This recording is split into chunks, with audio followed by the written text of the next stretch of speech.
So the Reverie is done. Reverie is done. I'm so happy I was able to do that. If you guys have not seen Reverie X yet, all you have to do is look at the latest video and you'll see a nice 10-hour stream. I didn't think I'd be able to get there, but we did. But that's not what the topic of this video really is. I just wanted to shout that out. Had a great time.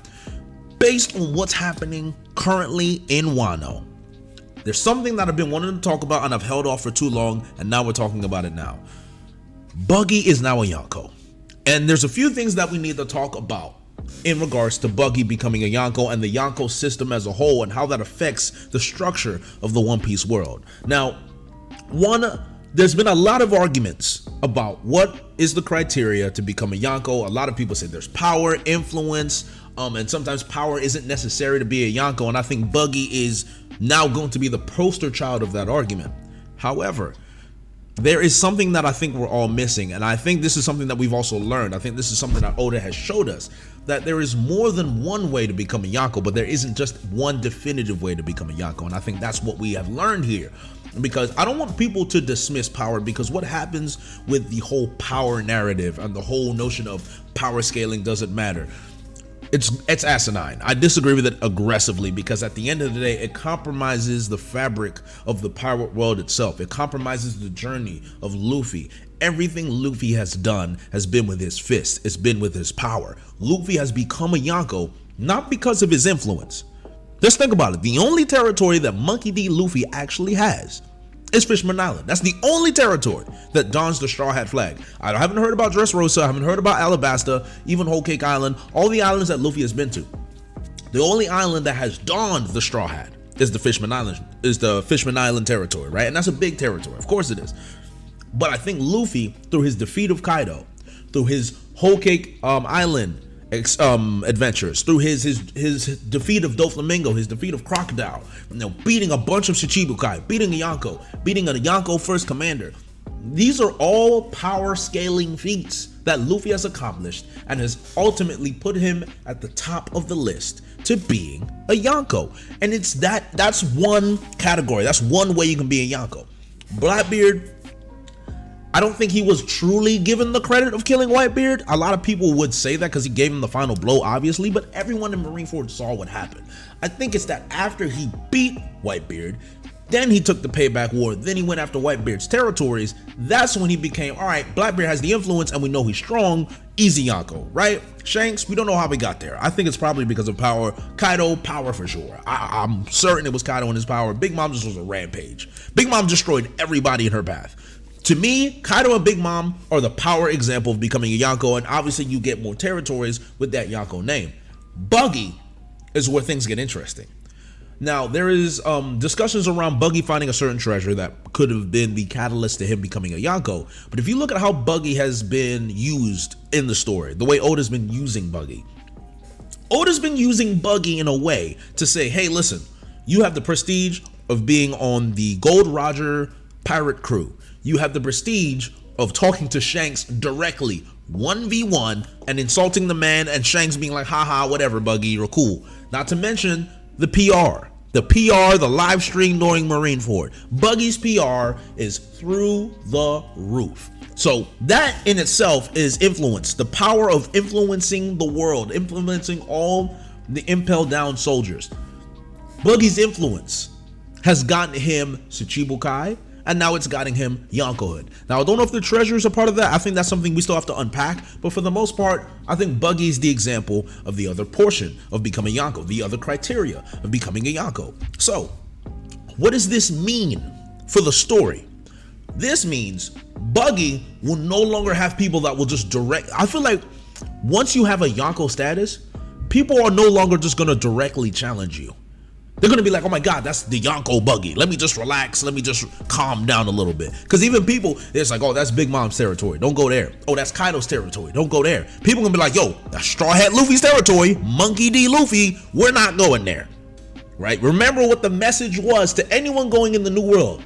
You either fight or die. That's it. You either join a Yonko or you fight him and die. That's normally the perception. So just based on perception alone, Buggy is now borderline untouchable, and that is his influence. So with Buggy being in that position, His role as a character is so important. It's almost a meme to me. It's almost a meme that his character is so important and his influence is so important that he can actually make one single decision and change the world. Buggy has that type of power now. And he's always been going into that trajectory, and Oda's been building this up for a while. So I don't think a lot of us are surprised. We just didn't think Oda would make it a meme. Because in a way, it's kind of a meme, but at the same time, it's not. So how is Oda going to use Buggy going forward? Well, one, Luffy's not going to fight Buggy, period.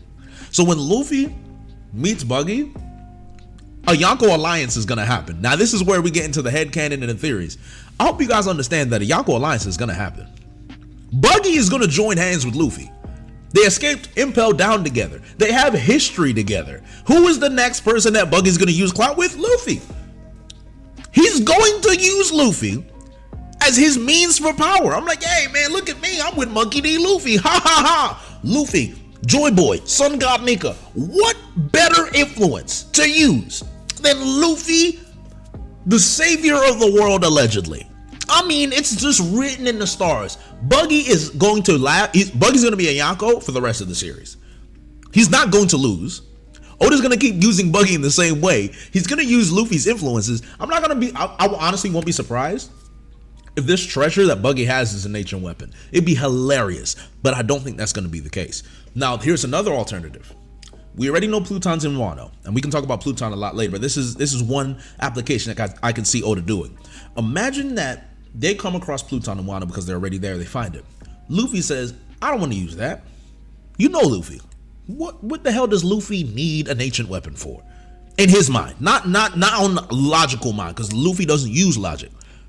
Why would Luffy need an ancient weapon? Why would Luffy want to even have an ancient weapon in his grasp? I'm like, no, that's cheating. I don't want to use that. So guess what? Pirate Alliance, they found Pluton. Guess what Luffy's gonna say? Hey Buggy, we found Pluton. Buggy's gonna be like, Pluton? Straw Hat, let's ally up. Let's team up. Straw Hat, I love Shanks. Did I ever tell you I love Shanks? Shanks, that's my man. Me and Shanks go way back.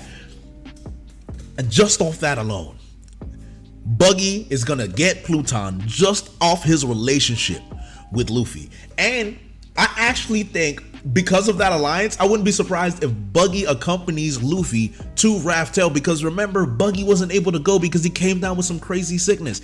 I'm not gonna lie, man. This is it. This is the new agenda. The Buggy Straw Hat alliance is on its way. The Yonko alliance of Buggy and Straw Hat is on its way. Not to mention, Luffy is already allied with Shanks. Technically, we'll see how that interaction is gonna go. But Luffy and Shanks and Buggy, they're all connected. So technically, it's 3 Yonko against 1. So if there's gonna be a 3 Yonko alliance against Blackbeard, or Blackbeard beats Shanks, Luffy retaliates, Buggy's like, okay, I'll retaliate, but I have Pluton so I can actually retaliate, because I feel like at the end of the day, Buggy and Shanks grew up with each other. Buggy may hate Shanks, but in actuality, he doesn't. They have too good of a relationship to hate each other. So I see this happening. Shanks loses to Blackbeard. Luffy and Buggy ally. That's their one reason. If Shanks loses, Luffy's like, all right, Blackbeard, you're done. Buggy's like, I got Pluton, Blackbeard, you're done. And then we have a huge war between Blackbeard and Luffy. Not to mention potential internal discourse between the Marines, the world government. Like, this final saga, this final war that's coming into fruition, I think this is one way this can work out. Because you can imagine the Yonko fighting each other in a war together with Luffy's clout, with Luffy's alliance. We have Buggy, bro. It's all coming together. I'm seeing the visions. I'm seeing them. I feel like that's so Raven. I can gaze into the future. I see it. This is crazy. This is the beauty of One Piece, where we can just spew headcanon. And if it works out, guess what? I'm taking all the credit. But this isn't a toxic agenda. This is just a forecast. Now, as for what the treasure is, whatever this treasure, the map that Shanks gave him, how funny would it be if Shanks gave Buggy the map to the last road poneglyph? How funny would that be? Think about that for a second. Buggy having the last road poneglyph.